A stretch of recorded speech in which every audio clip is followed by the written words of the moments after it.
We are live. Welcome to the Rome Show. I got a great podcaster. How you doing? Sadie, is it? Sadie. Sadie. Okay. So Good. Thank you for having me. definitely I appreciate you for coming on the podcast. So your podcast has been seen on ABC, NBC, Today, um, and more, right? hmm Congrats on that. That's big things right Thank there. you. So for your podcast, is it just you or you have a team to help you out? I have been hosting it for 6 or 7 years now. I've put out over 225 episodes, lots and lots of content across the board, and so I started it as a high schooler, had no budget to hire an editor or producer or any of those types of things. So I taught myself how to do everything. And then in college, when I found myself balancing classes and social media clients, the podcast, and then working towards larger career goals like helping out with research and other projects there. I was really lucky to loop in some of like peers in the space, some college students who are also interested in marketing and psychology. And so I have an incredible team member who helps out with editing and marketing and production on a weekly basis, which is really great. Like so accomplishing that all on your own and then getting somebody to help you out and stuff. How does it feel to be on those big networks and keep it going? Yeah, it's really surreal to just continue to put your story out there and have it be noticed, whether it's from someone who's highlighting the story on a larger platform or someone like you DMing me and wanting to sit down for a conversation. Or what means the most is listeners when they DM and say this podcast really helped me think about this differently, or I feel really seen, or I totally get what you're saying. And thank you for putting words to that. That really means the most. And so anytime it's anyone listens, I'm still like, really? You're listening to that episode, or you're tuning in, or you saw that post? Because a lot of the times in this medium, it just feels like you're talking into like not an echo chamber because it doesn't feel like there's a response. You're just kind of putting it out there and hoping it lands and getting sporadic feedback. So anytime that happens, it's really an incredible feeling. Nice. And so what inspired you to start your podcast and how did you find your voice as a creator? Yeah. I struggled a lot with my mental health in middle school and high school. I ended up in a really low point. I remembered sleeping on my parents' bedroom floor for 6 months. I couldn't make it through a school day because of debilitating panic attacks. I was in and out of the hospital, struggling in a really extreme way. And I think mental health is something that a lot of young adults struggle with. It's something that is really common for a lot of people. I think everyone can relate to like teen years are really hard and they're really challenging and you don't know what you're navigating, and I felt like I experienced that on a really extreme scale. And I was really lucky in that I had parents who advocated for me and who were in my corner when I wasn't there to advocate for myself or didn't want to accept help. And they got me in touch with some incredible resources, whether it was exhausting our local options and seeing every type of therapist and psychiatrist and outpatient therapy program you can imagine, and then eventually doing 14 weeks at an inpatient program on the East Coast. And that really changed the trajectory of my life. Like that was truly the turning point of really feeling like all I'd experienced was feeling overwhelmed and misunderstood, and like I didn't feel like I was capable of handling my emotions and my experiences, and that no one really could relate to what I was experiencing, to feeling like, okay, I know how to ask for help. I know how to articulate my experience. I know how to use skills to get me through the moment and work through these larger things. And I ended up spending a year and a half in intensive treatment. And by the end of that, I experienced this big shift in my mental health. And then it lasted long enough for me to be like, okay, this is true. All these adults told me it would get better. People told me it was possible to have better mental health as a teen, but I am a living proof of that. And I want to share this with others, A, because maybe not everyone's struggling in such an extreme way, but a lot of the skills I learned and the conversations I had would have prevented a lot of suffering.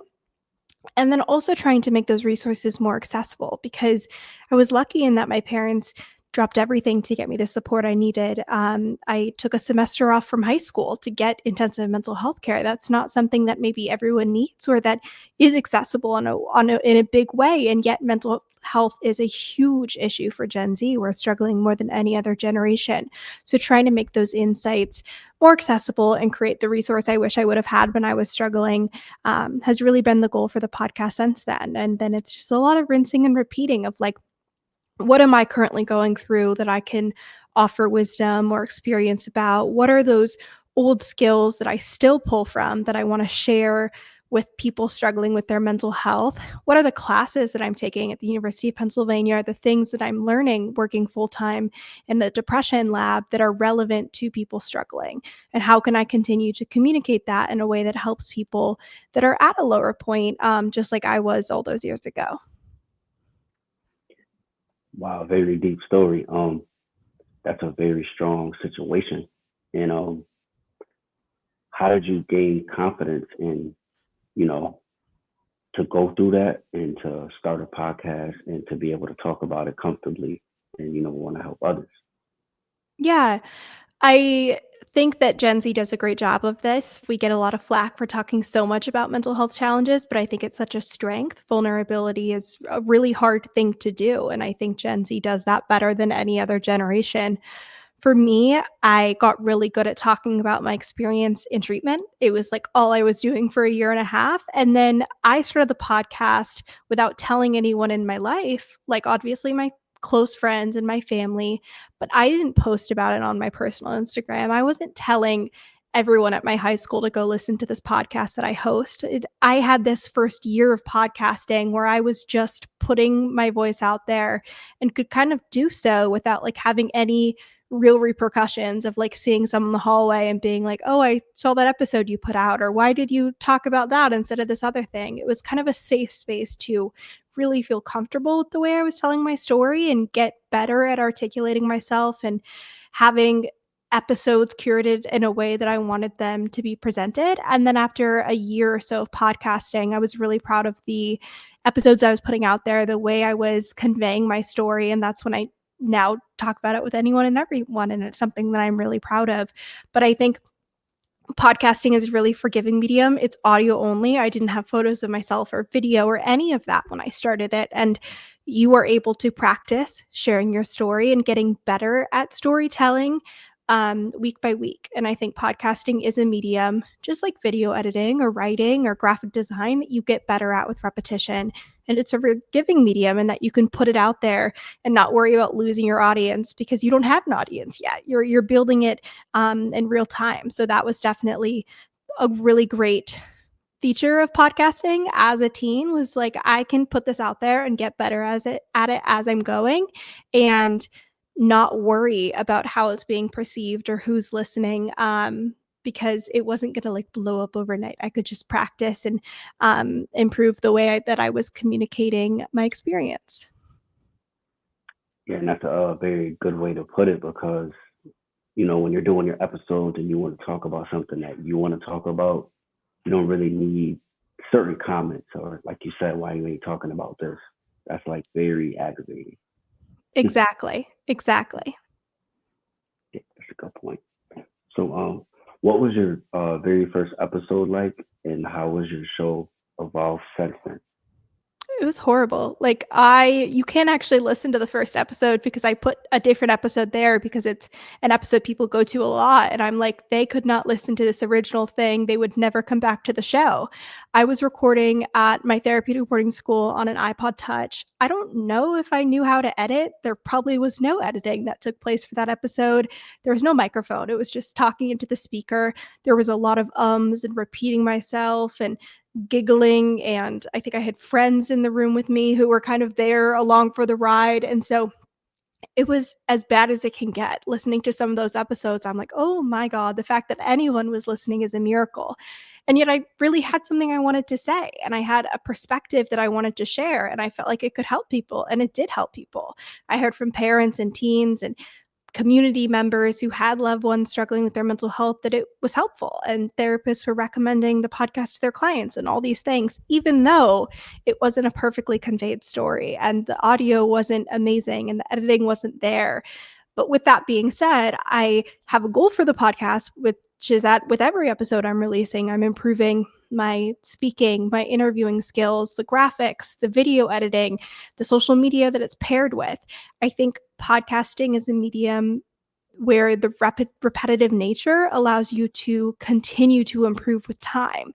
And if I would have gotten complacent with that first style of episode, I don't think anyone would still be listening or would have listened at all. And so I think understanding that, like, if you are an independent podcaster, it's going to be bad when you start. You're going to cringe listening to yourself. You're not going to understand how to do the technical audio stuff. It's not going to look like the top 100 podcasts that you're seeing on your social media feed. And because it's a weekly show or a bi-weekly show or a monthly show, whatever your cadence is, you have the perfect opportunity to get better and see that progression in skill and confidence behind a microphone. And so that's been something that's really incredible and cool. And you're also developing a really valuable skill. Like, throughout all of college and still to this day, the side hustle that I do to pay the bills and alongside the full-time job I do is social media management. And those skills only came from starting the podcast, having to teach everything to myself, and then getting really good at video editing and graphic design through repetition because I had to do it for the podcast. And so even if you're like, I don't know why I'm doing this, why I'm investing this time, the skill that you're developing is incredibly valuable and one that a lot of people would pay you to do. And so it's not a lost, like, you're not losing time and effort, even if it doesn't feel like your show is growing. Remember that the skills you're gaining are incredibly valuable in a number of different fields. Right, nice. So you've been through a lot. You've learned a lot. You studied a lot. And you're also a creator. And what's been like your biggest challenge in like building an audience? I think I still struggle with the like feeling like you're not doing enough. Like, it's hard because when I think about starting the podcast, no one was listening. Like, it was myself reloading my anchor.fm webpage, and then I'd get a listen and it was me. And so I just dreamed of anyone listening. And I remember being like announcing to my friends that I'd gotten 10 downloads and then 100 downloads, all me. But the numbers were going up, and I dreamed of the day that there would be hundreds of people tuning into episodes, or that I would reach these different benchmarks of people following along on social media. And to this day, like, I had a conversation this last weekend with my dad and Sam, the incredible girl who helps out with all things She Persisted. We're constantly talking about how can we grow to the podcast? How can more people listen? Why aren't more people tuning in? And so I think there's that reminder that you always want more people tuning in and more people listening, and it feels like it's not enough. And to think about how many people are tuning in to listen to you and hear your perspective and care about what you're saying. And I think especially for podcasters, it's a really important reminder that we are spending the majority of our time on TikTok and seeing short form video. And a podcasting download or a podcasting listen is not the equivalent of a TikTok view. Like, for someone to listen to you for an hour, that means they really care and they're really invested. And so if you see your numbers growing a lot more slowly and your views are a lot lower than it would be if you were posting a 30-second TikTok clip, like, that makes sense. And that is the, like, kind of the nature of the game and doing this medium. And it's also an incredibly valuable audience to build, whether you want to monetize that or translate it into a different area of your career, or just have a community that's really tapped in and invested and supporting each other. Just understanding the value of what you're creating and reminding yourself that you can't compare it to TikTok views on that other creator you're watching all the time, because they're just not the same thing. And like, podcasting downloads and subscribers are a lot more valuable than these other metrics that we're constantly comparing to. Right, that's a real good way to put it. Going through all of that and learning that, what's like a memorable moment that you feel like it changed the direction of your podcast? Oh my gosh. It's funny because I don't feel like I've had a moment for the podcast. It's not like there's never been a, oh my gosh, I made it. This thing has happened and I'm done. And this is it. This is what I've been kind of aiming for. Because, like we mentioned earlier, there's times when people will notice that you're telling your story or celebrate that or share that, and that's incredibly reinforcing and feels good to hear. But it's still like the same thing's going to happen tomorrow, which is that I'm going to keep sharing episodes and keep prepping the production calendar and keep pitching those guests I want to have on the show. But I would say there's like a number of moments. I think it really has become such a part of me as a person and so integral to my like long-term goals. I wrote about the podcast to get into college. It's something I continued all throughout college and that I presented as a relevant skill when getting a full-time job. So I think there's that part of it that's so important and has just become so core to my identity. I think there's a lot of like really crazy fun moments. Like I got this email from someone who was like, I saw your podcast in the paper, and I just wanted to let you know your link on your website's broken, which happens all the time. There's always a link broken, and I always like, I'm so sorry, I'm fixing it. Thank you for telling me, or I never would have known. I was like, what article were you talking about? Like, I didn't see anything. And he literally sends me a photo of my podcast in the New York Times. And I was like, what? Like, I did no idea. It was in the Sunday New York Times as a footnote next to an article talking about teens and social media use and phones. And I found out from this random dad who was from Seattle, which is where I was born, who emailed me about a broken website link. I have like a little, it's framed right back there.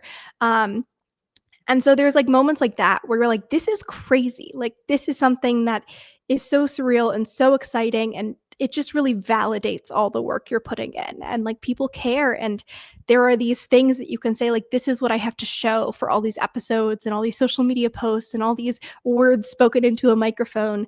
And so that's really exciting and cool. And one of those moments where like you call your family and friends and you're like, guess what happened? Like, you have no idea what's going on right now.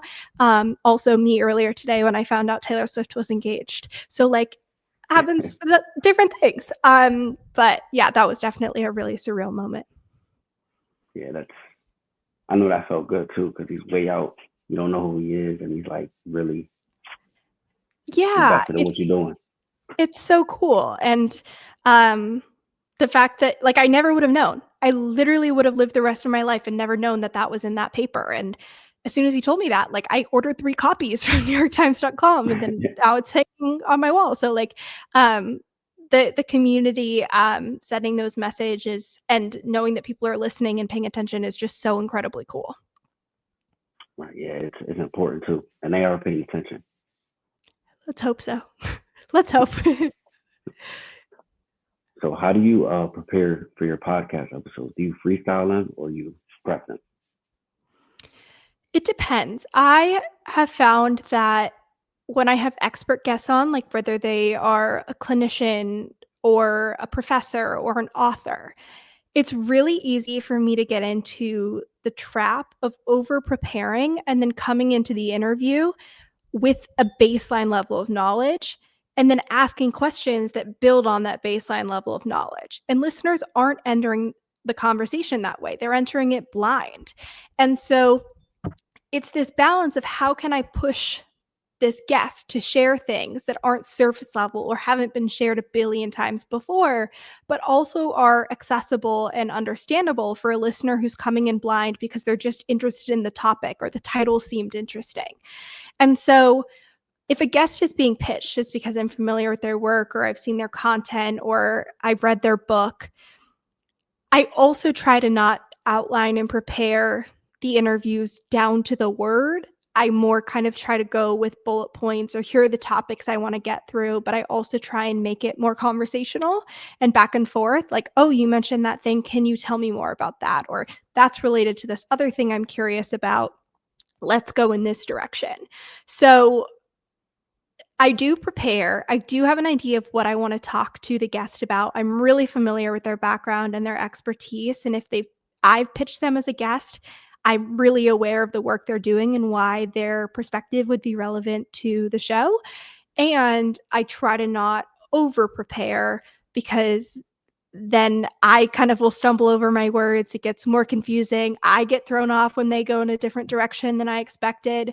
But I think right now, one area I'm trying to improve on is getting better about my preparation of like what I'm saying and getting better at how I present my story or the anecdotes I like to use or what is my goal. Like, what do I want people to remember when I answer a question or when I say this thing? Like, what's the take home, and really making sure that's solidified. So always like growing and improving, different levels of prep. Sometimes I'll just sit down with a few bullet points and talk into the microphone. Sometimes I'll just have questions listeners have asked and respond to those. But especially with guests, I try to have some level of preparation, but not make it inaccessible, especially given that the audience does skew younger. Right. And sometimes it's like to do half and half, like prep half and then freestyle half. That Hmm. works out too. For sure. If someone was listening to your podcast for the first time, which is the go-to episode they should listen to? So I just had one of my Penn professors this last week on the podcast, and it's like probably the top 3 podcasts I've ever released. I applied to Penn and I was like, I read this book in high school, Grit by Angela Duckworth. It talks about how passion and perseverance is how you reach your long-term goals. Like, it's not self-control, it's not white knuckling it through tough times. It's passion and persevering long term, and that is called grit. It's a fascinating topic in psychology, and I read this book in high school, and being interested in psychology and mental health, it really changed my life. And she is a professor at Penn. When I wrote my Why Penn essay, I was like, this book really changed my life. I would love to take Angela Duckworth's class at Penn. Like, that is why I want to go here, is to be immersed in this incredible life-changing work that's going on in the psychology department at Penn. And so 4 years into to Penn, my senior year, I took her class, and it was just as life-changing as I expected. She's one of the greatest, if not the greatest teacher I've ever had the pleasure of like encountering in my life. I learned so much from her class, and I was able to have her on the podcast and to get to pick her brain about these things and put it from a mental health perspective and bring this conversation to listeners was so surreal, because it was just so full circle and someone whose work I respected so much, and that was so kind of like influential and where I went to college, which is going to influence so many things down the line. So that episode is phenomenal. She's an incredible speaker. Her expertise is unparalleled, and anyone and everyone has goals. And if you want to reach those goals, this is an episode for you. So, um, Dr. Angela Duckworth on She Persisted. It's episode 228, I'm pretty sure. And then I had my therapist on the podcast, my therapist of 5 years. She's an adjunct professor at Stanford, an expert in DBT. Which is dialectical behavioral therapy, which is really fascinating intervention that I'm a huge fan of. That's what really saved my life and changed my life. And so we just talk about so many things related to mental health, whether it's what to expect in therapy, her own experiences with depression. We talk about mindfulness. We talk about what to do if someone in your life is really struggling, and why you always being there for them can be a crutch and can be ineffective in their journey. And having done so much work with her from a clinical perspective, there was so much like rapport and background going into that conversation that it was just so great, so incredible. Like, all my therapy wisdom in one episode. So those two would be the best places to start, is 212 with Dr. Caroline Fleck and 228 with Dr. Angela Duckworth. Right. Go listen to them. And those are on Spotify or the podcast platforms. Right? Anywhere you can get your podcasts, you can find those episodes. You can watch them on YouTube and Spotify. There's video for both, or wherever you tune in to your shows, you can listen. Nice. Well, I really appreciate you for taking time out coming on the podcast. Before we wrap it up, what's some advice you could give for mental health to get through your day daily if you're having a rough time? Yeah. I would say if you're really struggling, I have 2 pieces of advice that really, one is more hindsight 2020, and if anyone ever comes to me struggling, it's what I tell them. And the other one was what really got me through the thick of it. So what got me through the thick of it is something that I heard from a doctor I worked with in intensive treatment. So the residential program I went to for 14 weeks. It's right outside of Boston. It's called McLean Hospital, and the program is 3 East. And there's a doctor there, Dr. Blaise Aguirre, and he said this to me during a conversation we had on the podcast. And the quote is that life is impermanent and that impermanence will be on your side. Because when you're really struggling, everything feels permanent. The state of your relationships, the way you're thinking, the emotion you're experiencing, the problems you're navigating, like all of those things really feel and you believe that they won't change. And so the reminder that like the nature of life is impermanent. Like this emotion physically can't last forever. This thought, you'll get distracted at some point. That person will stop badgering you. This argument will end. This panic attack will subside because no one's ever died from an anxiety attack and it cannot last forever. Your body isn't capable of that. So, that reminder, even though it doesn't feel like it, and we know from psychology research that your brain is tricking you into thinking like you've only ever felt this way and you'll only ever feel this way forever. Like, I don't want to invalidate and be like, you're thinking about this wrong, because that's how depression and anxiety tell us to think. And reminding yourself that based on every single law of the universe and based on everything that we know about everything, this will not last forever. And this is impermanent and this too shall pass. That really got me through a lot of really tough moments. And then the other piece of advice, which is what I tell anyone who's struggling, is to just not make things worse. I don't want you to focus on manifesting your future or setting your 10-year plan or having that really hard conversation to set that life-changing boundary with your parents. Like, I just want you to not make things worse. I don't want you to like use that really ineffective coping mechanism or go down that path and relapse into a behavior that you haven't used for years, or isolate yourself from everyone in your life. Just don't make things worse. So listen to loud music, watch The Office for 7 hours, sleep for 18 hours, eat whatever food, like do literally anything. Don't worry about making it better. Just don't make it worse. And if you can do that during your crisis moments, like you are preventing so much struggle and suffering. Because a lot of my mental health challenges were making things worse for myself, was not feeling like I could cope with the emotions I was experiencing, not feeling safe in my ability to process my life, and leaning into really ineffective things, whether it was like self-harm, suicidal ideation, things related to eating or unhealthy relationships, or refusing to talk about what I was going through with anyone. Like all those things made things a lot worse. And it was so much to unpack once I went into therapy and treatment, and I had to relearn how to live my life in a healthy way.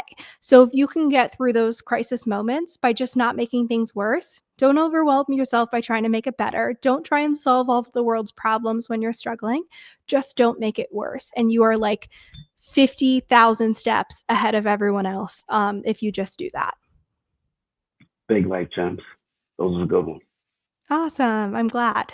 Hopefully they resonate and hopefully they're helpful to anyone who's struggling. And again, like I know how hard it is and how painful it is. Like I know why it feels like this will last forever and that your only option is to make it worse. And so if those like two little itty bitty baby steps, again, don't focus on fixing it or making it go away or trying to turn your life around. Just take those baby steps and remember that this won't last forever. And I'm just not going to take 2 steps backwards. I'm just going to stay where I am and get through this moment. And then when I feel better, we'll reevaluate from there. Right. Big life gems. Well, I really appreciate you for coming on the podcast. Of course. Thank you so much for having me. I'm glad we got to do this. All right. Maybe we could do a part 2 soon. For sure. I'd love to. All right. Take care. Awesome. Peace. Okay.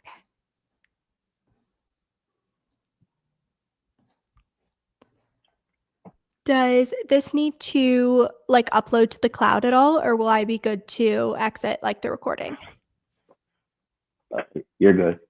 Okay, sounds good. I use Riverside and I always have to be like, please don't hop off. It needs 30 seconds to upload. So thank you so much. Thank you. You too. All right, bye.